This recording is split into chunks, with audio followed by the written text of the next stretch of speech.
New Deus Ex game reportedly in development at Eidos Montreal. Deus Ex is a cyberpunk-themed action role-playing video game developed by Ion Storm and published by Eidos Interactive in the year 2000, which combines gameplay elements of first-person shooters with those of role-playing games. The game received near-universal critical and industry acclaim, including being named Best PC Game of All Time in PC Gamer's Top 100 PC Games and in a poll carried out by UK gaming magazine PC Zone. It was a frequent candidate for and winner of Game of the Year awards, drawing praise for its pioneering designs in player choice and multiple narrative paths. It has sold more than 1 million copies, as of April 23, 2009, since its release in 2000.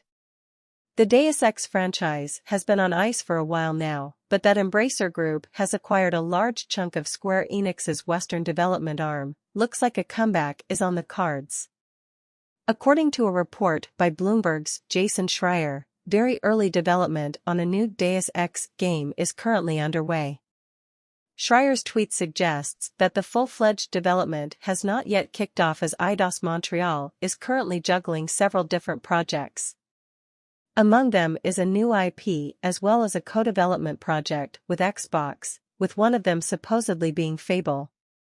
Deus Ex: Mankind Divided was the last game released in the franchise, and even though its launch was mired in controversy due to the brazen inclusion of microtransactions, the game itself was received rather well. The Deus Ex franchise is one of the most influential and beloved ones in gaming, and it will be interesting to see how it fares in a new era of gaming. Eidos Montreal, which remains intact, cancelled the Stranger Things-inspired Kids on Bikes game that was rumored recently. They're now working on 1. A new IP, recently rescoped. 2. A new Deus Ex, very early.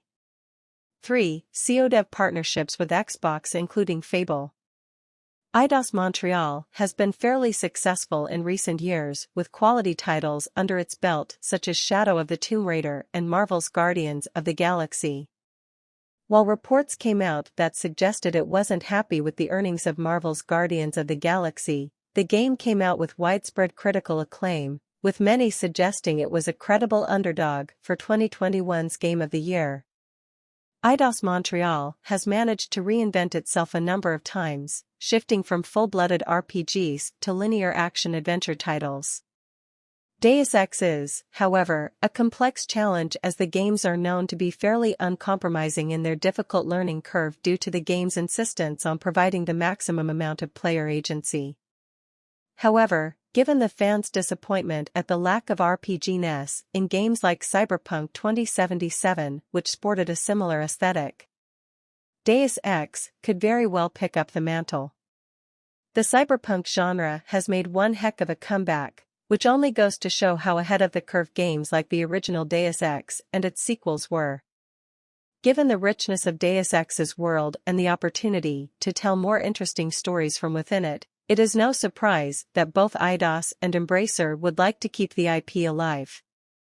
Set in a dystopian world during the 2050s, the central plot follows the story of J.C. Denton, an anti-terrorist agent employed by the United Nations Anti-Terrorist Coalition, UNATCO, as he uncovers a deep conspiracy, encountering fictional recreations of organizations such as Majestic 12, the Illuminati, and the Hong Kong Triads throughout his journey.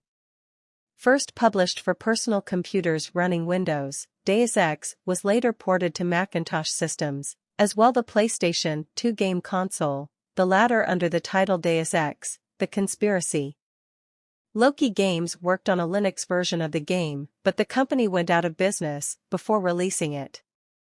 A sequel to Deus Ex, titled Deus Ex: Invisible War, was released on December 2, 2003 for both Windows and the Xbox video game console. A prequel, Deus Ex: Human Revolution, developed by Eidos Montreal, was released on August 23, 2011 in North America.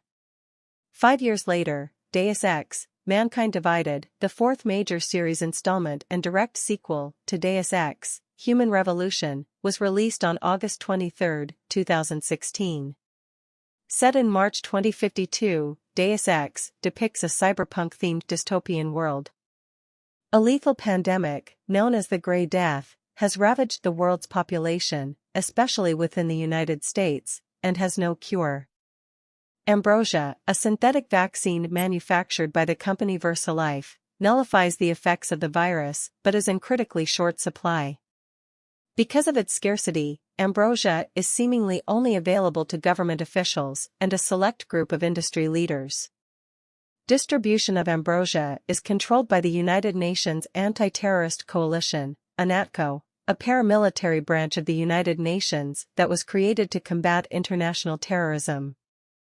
Within the United States, UNATCO's operations are supported by the Federal Emergency Management Agency, FEMA, a government agency with the power to detain millions of people. UNATCO is opposed by the National Secessionist Forces, NSF, a militant group based in the United States, and Silhouette, a semi-organized band of intellectuals and pranksters headquartered in France. The setting of Deus Ex features advanced technology, including nanotechnology in human augmentation.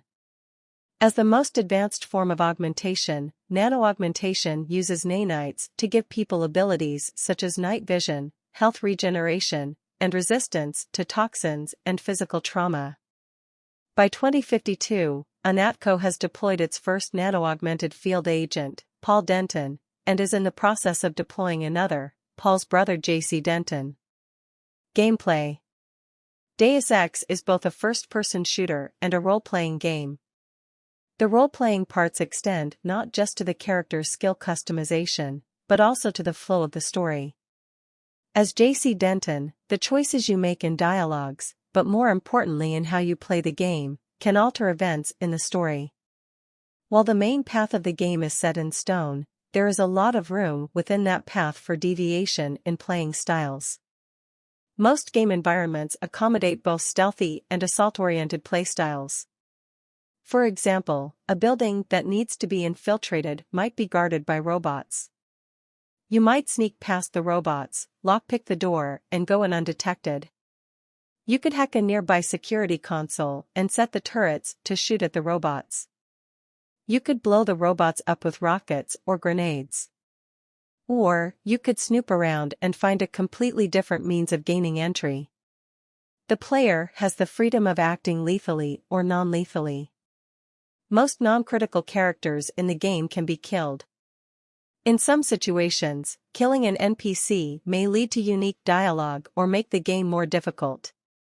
Deus Ex doesn't handle player choice like most modern games, in that it does not very often have a binary choice of doing A or doing B.